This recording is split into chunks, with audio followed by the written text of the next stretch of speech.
like the head of the South Side Mexican Mafia, and all these Aryan Nation skinhead guys, like all these complete psychotic, crazy people, just murderers, and that was the worst. That was when I didn't sleep for like 2 weeks. And then eventually when they realized that, yeah, they are trying to get to him.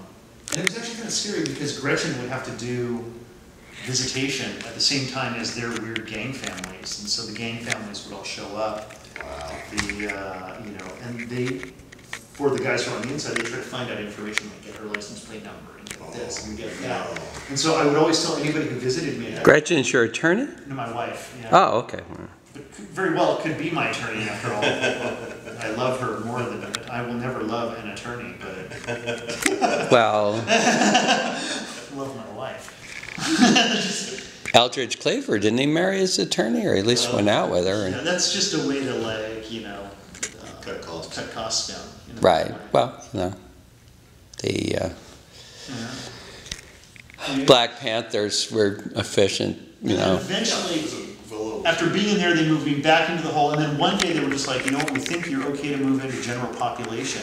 And so they put me into this section, C3, and C3 was where suddenly I had roommates, and I'm out at the same time with like these guys who were, but it was a weird mix of people. It was like, hitmen from Zacatecas, me, the streaker who, is in jail as a sex offender, and it was, that was bad. That was. And they didn't let you you could write? Or how would you write? Well, you didn't have No, you're allowed to buy paper and you write with golf pencils. And so these little pencils, like this big, and so I wrote. Oh, right, yeah, those little. I wrote many scripts, with golf pencils. How many scripts? I wrote like. Nothing Man? 4 scripts. Yeah, I wrote Nothing Man. I wrote This is behind the scenes Nothing Man. And. Yeah, I wrote a sequel to Killing Zoe. I wrote an adaptation of Captain's Courageous, the Rudyard Kipling thing. I wrote an adaptation of Robin Hood.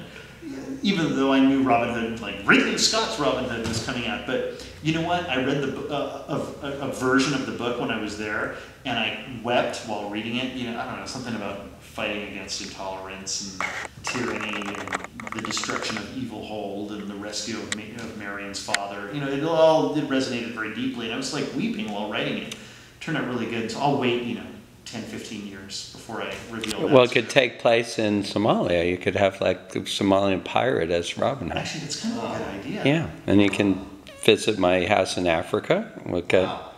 It's kind of a good idea, actually. No fooling. It'd be genius. And it's also like true. Yeah. Yeah, all those fishermen in Somalia who are becoming pirates. Well, you saw the guy with the knife. My security guys are Somali, even though they're Kenyan-born, but their grandparents, both sides, family, were Somalian. So the thing about the Somalians, they can kill you, but they can't lie.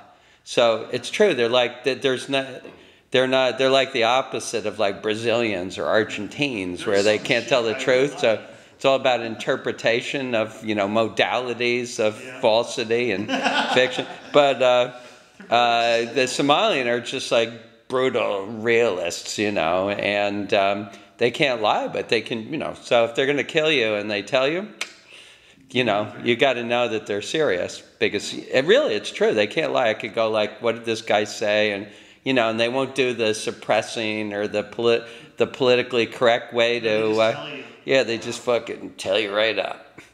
Wow, that's good. Well, we should probably get something to eat.